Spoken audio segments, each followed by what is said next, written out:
শান্তিপূর্ণভাবে প্রত্যেকের কথা বলার অধিকার আছে, আলোচনা করার অধিকার আছে।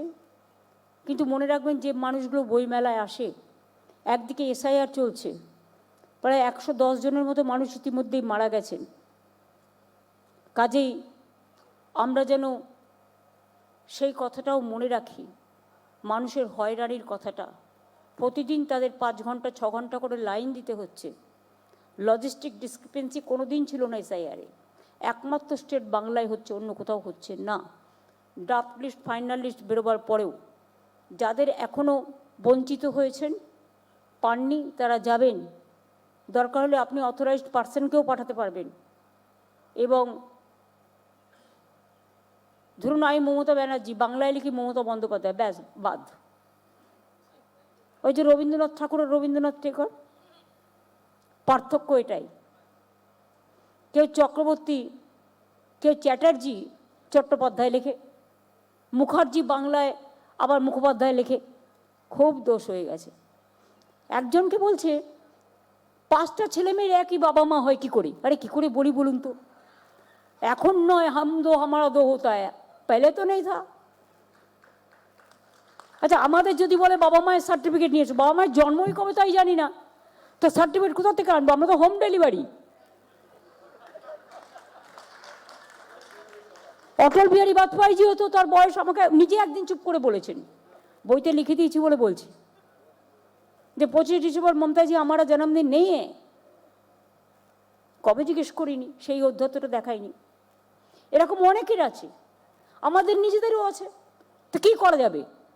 ডেট অফ বার্থ যখন জানতে পারলাম তখন তো বাবা মারা গেছে, তখন তো অলরেডি 10 ক্লাস হয়ে গেছে। তা তখন তো আর চেঞ্জ করার কোনো টাইম ছিল না, আর চেঞ্জ করার কোনো উপায়ও নেই। যা দেয় তাই ভেনে নিই, আর কি করি। এবং কখনো কখনো তো বোঝেন, উল্টোপাল্টা ডেট দিয়ে দেয়, উল্টোপাল্টা বছর দিয়ে দেয়। কাজে সেগুলোর ডিটেলস বলছি না, বললে আবার আমাকে ইলেকশন কমিশন এখন ধরবে, ধরে বলবে তোমারটাই বাতিল। আমার তো মাধ্যমিকের রেজাল্ট আছে, অন্যগুলো আছে, যাই হোক, সেসব দেখা যাবে।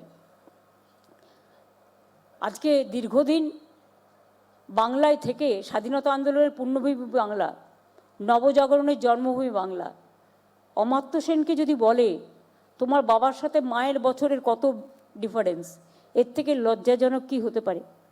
কবি জয় গোস্বামী, তাকেও ডেকে পাঠাচ্ছে। অনেক ডাক্তার, ইঞ্জিনিয়ার।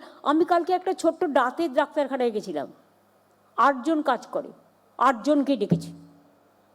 আমি আজকে একটা মেডিকেল কলেজ হসপিটালের সাথে কথা বলছিলাম কোনো একটা ব্যাপারে, তো আমাকে বললেন আমাদের সবাইকে ডেকেছে। কি মজা যেন পেয়ে গেছে একদম।